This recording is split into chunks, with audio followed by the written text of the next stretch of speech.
BP, diabetic, kidney, liver, cancer లాంటి సమస్యలతో బాధపడుతున్నారా? అయితే ప్రముఖ clinical metal toxicologist doctor Praveen సక్సేనాని సంప్రదించండి. నేను మీకు మాటిస్తున్నా, మనకి పాలకొండలో సీతమ్మపేటలో ఒక సూపర్ స్పెషాలిటీ హాస్పిటల్ రెడీ చేసి కూడా వైద్యులు ఇవ్వలేకపోయింది. రాగానే ముందు మొదటి బాధ్యత తీసుకొని మనం అది పూర్తి చేస్తాం.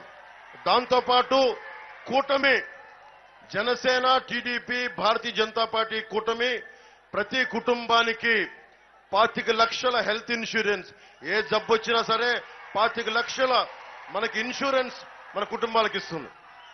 ప్రతి మహిళకి 3 గ్యాస్ సిలిండర్లు ఉచితంగా ఇస్తుంది. మహిళలు ఎక్కడికి ప్రయాణించాలన్నా మనకి బస్సులో ఉచిత ప్రయాణం.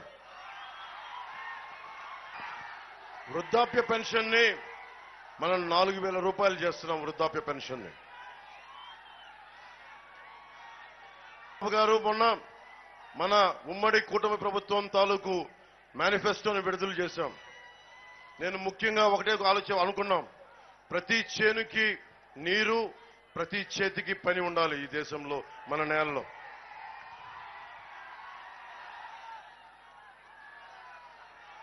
యువతకి 20 లక్షల ఉద్యోగాలు, ముఖ్యంగా మన పాలకొండలో కనీసం పరిశ్రమలు ఉండాలి. పరిశ్రమలు వచ్చినాయా, ఎవరన్నా పెట్టుబడులు పెట్టారా, రావాలి, వచ్చే బాధ్యత తీసుకుంటాం. అందుకే 20 లక్షల ఉద్యోగాలు 5 సంవత్సరాల్లో సృష్టించాలి అని చెప్పి బాధ్యత తీసుకున్నాం. రాగానే మెగా డిఎస్సి విడుదల చేస్తాం. మొదటి సంతకం దాని మీదే ఉంటుంది. ప్రతి రైతుకి ఏటా 20,000 రూపాయల ఆర్థిక సహాయం చేస్తాం. ముఖ్యంగా మన పాలకొండ నియోజకవర్గంలో మన మండలాల్లో ఉన్న ఏనుగులు పచ్చని మనకి చెరుకు పంటల మీద కానీ మిగతా పంటల మీద కానీ ఏనుగులు మందులు వచ్చి ఇబ్బంది పెడతా ఉంటే నేను సిద్ధం అంటాను. జగన్ ఒక్కసారి కూడా పరిహారం ఇవ్వలా. నేను పరిహారం ఇచ్చే దిశగా కూటమి ప్రభుత్వం బాధ్యత తీసుకుంటుంది. అలాగే భవిష్యత్తులో ఏనుగులు రాకుండా ఉండాలంటే ఏం చేయాలి, అటవీ శాఖతో కూర్చొని, కేంద్ర పర్యావరణ అటవీ శాఖతో కూర్చొని, పర్యావరణ శాఖతో కూర్చొని ఏనుగుల్ని, గడ్కరీ గారు కూడా ఈరోజు అదే మాట ఇచ్చారు, ఏనుగులు మన పంటల్ని ధ్వంసం చేయకుండా దానికి ప్రత్యామ్నాయ మార్గాలు ఎదుగుతాం. ఈ లోపు పంట నష్టపోయిన రైతాంగానికి పరిహారం ఇచ్చే బాధ్యత కూటమి ప్రభుత్వం తీసుకుంటుంది. భవన నిర్మాణ కార్మికులకు కానీ, నేను భవన నిర్మాణ కార్మికులు ఉత్తరాంధ్ర నుంచి ఎక్కువ, భవన నిర్మాణ కార్మికులకి మొన్నే నేను జగన్ డబ్బులు తీసేస్తే భవన నిర్మాణ కార్మికులది 450 కోట్ల రూపాయలు, నేను తను దోపిడీ చేసిన దానికి నేను 1 కోటి రూపాయలు ప్రభుత్వం రాగానే నేను విరాళంగా భవన నిర్మాణ సంక్షేమ నిధికి అందజేస్తాను. అలాగే భవన నిర్మాణం ఏ డబ్బు అయితే తీశారో ఆ సంక్షేమ బోర్డుని పునరుద్ధరించి మళ్ళీ డబ్బులు పడేలా చేస్తాం. అలాగే ప్రతి పౌరునికి డిజిటల్ హెల్త్ కార్డ్స్ అందజేస్తాం. అలాగే ముఖ్యంగా ఫీజు రీఎంబర్స్మెంట్ చేశారా? మీకు ఎవరైనా ఈ ప్రభుత్వం చేసిందా? అడగరా? మీరు ఓట్లేస్తారా ఈ ప్రభుత్వానికి? ఫీజు రీఎంబర్స్మెంట్ చేయించే బాధ్యత, ఆ హామీ మనం ఇస్తున్నాం, కూటమి ప్రభుత్వం తీసుకుంటుంది. కూటమి ప్రభుత్వం అంటే మీరు నమ్మే పవన్ కళ్యాణ్ కూడా గుర్తుపెట్టుకోండి.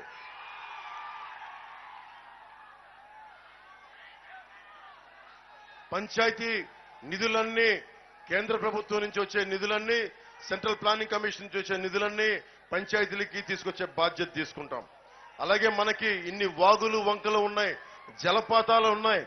మన పాలకొండ నియోజకవర్గాన్ని చక్కటి పర్యాటక రంగంగా చేయొచ్చు. బయట విదేశాల నుంచి అవసరం లేదు, మన రాష్ట్రం నుంచే, వైజాగ్ నుంచే వచ్చి మన పర్యాటక రంగం కావాలంటే మన కొండలు, కోనలు, జలపాతాల్లో చూడటానికి బోల్డంత ఉపాధి అవకాశాలు దొరుకుతాయి. దాన్ని కూడా తీసుకొచ్చే బాధ్యత కుటుంబ ప్రభుత్వం తీసుకుంటుంది.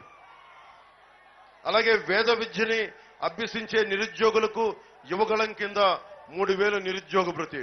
అలాగే నిరుద్యోగులుగా ఉన్న వారికి ప్రతి ఒక్కరికి కూడా 3,000 మనకి నిరుద్యోగ భృతి ఇస్తున్నాం.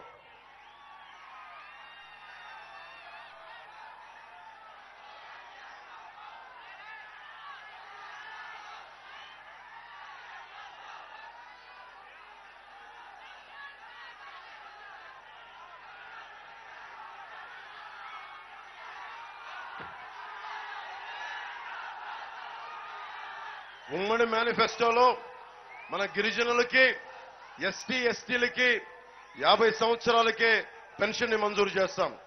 సప్లాన్ నిధులు మళ్లించకుండా ఈ వర్గాలకి అభివృద్ధికి వాడతాం.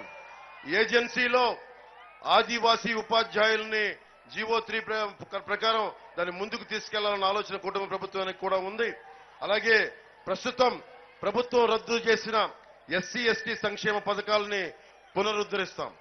ముఖ్యంగా ఉద్యోగులకి, మా నాన్న ఒక ప్రభుత్వ ఉద్యోగి, నేను ఉద్యోగులకి మాటిస్తున్నాను, మీకు సిపిఎస్ పెన్షన్ విధానానికి అదే కానీ లేదా దానికి సరి సమానంగా కానీ ఉండే పథకాన్ని సంవత్సరం లోపు సిపిఎస్ కి పరిష్కారం మార్గం మేము తీసుకొస్తాం. ఆ బాధ్యత జనసేన, ప్రత్యేకించి పవన్ కళ్యాణ్ ఆ బాధ్యత తీసుకుంటారు. కష్టం నాకు తెలుసు, కానీ ప్రభుత్వ ఉద్యోగి కొడుగ్గా ఈ రోజుకి మా అమ్మ మా నాన్న పెన్షన్ అందుకుంటుంది. ఆ బాధ తెలుసు. పదవి విరమణ చేస్తే అది ఎలాగుండాలంటే ఆనందం ఇవ్వాలి, కానీ భయం ఇవ్వకూడదు.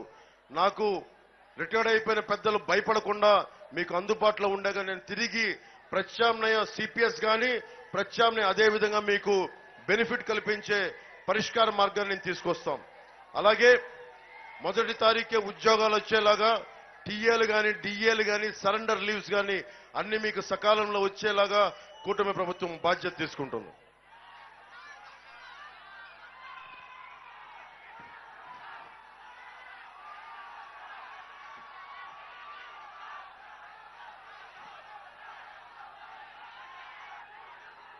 సీతంపేట, బామిని మండలాల్లో నీటి ఎద్దడి చాలా ఉంది. ట్యాంకర్లో నీరుతో ఇచ్చేది కాదు. ప్రధానమంత్రి గారి రక్షిత మంచినీరు పథకం ఉంది.